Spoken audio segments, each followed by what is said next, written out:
चला लक्ष द्या. Heavy side unit step function मध्ये एक तर तुमचं फंक्शन कॅपिटल h/t ने इंडिकेट होईल किंवा u ऑफ t.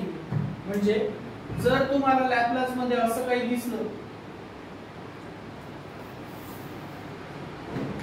और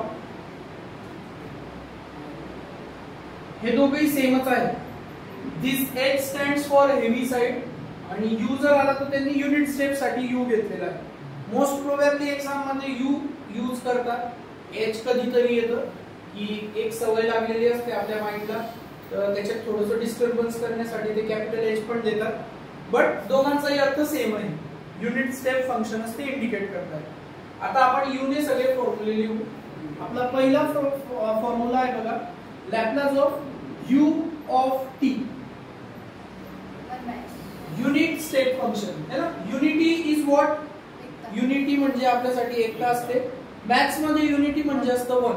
whenever we see unity word it means 1 आणि 1 चा लॅपलास तर आपल्याकडे ऑलरेडी आहे. तर 1 चा Laplace 1/s. That's why unit step function युनिटीचंही लॅपलास तेच आहे 1/s. Then second one is u of t minus a. आता इथं आपल्याला एक छोटीशी कन्सेप्ट समजून घ्यायची आहे की दिस t stands for time, time quantity. तर जेव्हा तुम्ही ॲक्युरेट टायमिंग वर पोहोचलेले आहात तर तो इंडिकेट होतो t ने, t फंक्शन, की त्याच्यात डिले नाही झालेला आहे कुठं, तो योग्य ॲक्युरेट टायमिंग वर त्याने साधलेली आहे. बट जेव्हा t मायनस a दिसतंय तर काहीतरी लॅग आहे त्याच्यात. एक तर तो जास्त असेल कमी असेल ते नंतर ठरवू, पण जो लॅग आहे त्याला आपण काय म्हणतो? Delay time. त्याला आपण म्हणतो डिले फंक्शन. डिले म्हणजे उशीर झालेला फंक्शन. आता जिथं जिथं या फॉर्म्युल्यामध्ये आपल्याला डिले दिसेल तिथं आपल्याला त्याला पेनल्टी लावायची. And penalty is nothing but e raise to minus s. याच्यात e बदलत नाही, मायनस बदलत नाही, s बदलत नाही. तुम्हाला फक्त बघायचंय की आपण कितीने मायनस करतोय. जर आपण -2π केलंय तर e raise to -2πs. Easy आहे ते. a फक्त आपल्याला शोधावा लागतो आणि त्याला रिप्लेस करावा लागतो. तर जिथं जिथं तुम्हाला डिले दिसेल तिथं पेनल्टी पण दिसेल. ज्याच्या फॉर्म्युल्यात t मायनस a दिसेल तिथं e raise to minus as पण दिसेल. बरं, पण एकदा पेनल्टी भरली मग काय उरलं? -8 जर याला इग्नोर केलं तर उरलं काय? u ऑफ t, ज्याचं लॅपलास आपल्याकडे आहे. u ऑफ t चं लॅपलास 1/s. तर ते त्याच्या पुढे जोडून टाका. क्लियर? तर ह्या आणि फॉर्म्युला, हा फॉर्म्युला जवळपास सेमच आहे. दोघांचा फॉर्म्युला 1/s. पण हा ऑन टाइम होता म्हणून पेनल्टी नव्हती. हा डिले झाला म्हणून e raise to minus s. इथपर्यंत क्लियर आहे. आता पुढचे दोन फॉर्म्युले आपण सोबत समजून घेऊ. And that is f of t minus a, u of t minus a. आणि fourth one is f of t u of t minus a. आतापर्यंत काय होतं? पहिल्या दोन फॉर्म्युल्यांमध्ये फक्त युनिट स्टेपचा सहभाग होता है ना. आता इथं आपण एक फंक्शन अजून ऍड करतोय, f ऑफ t और f of t minus a. आता हे कोण आहे?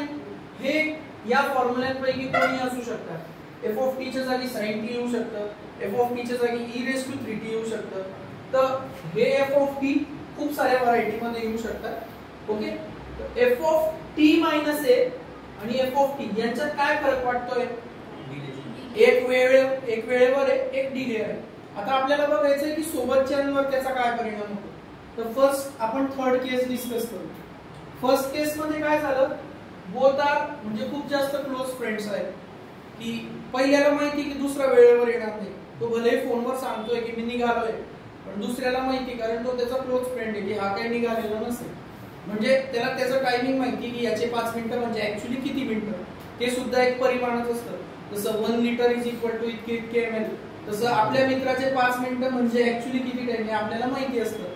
तर f of t minus a, u of t minus a मध्ये काय करायचं आपल्याला? दोघांना उशीर झालेला आहे असं आपण समजू. म्हणजे एकाने कॉल केला पण दुसऱ्याला माहिती आहे की तो उशिराच येणार आहे.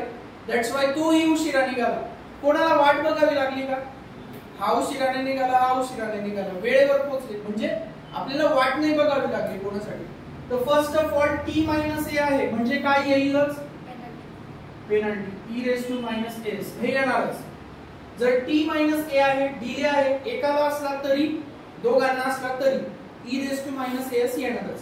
पण आता परिणाम काय झाला बघा की दोघही उशिरा निघाले, त्याच्यामुळे आपल्याला इथं टायमिंग वर पोहोचता आलं, म्हणजे त्यांना थांबावं नाही लागलं. दिस f इंडिकेट्स की कोणालाच थांबावं नाही लागलं, लॅपलास ऑफ f.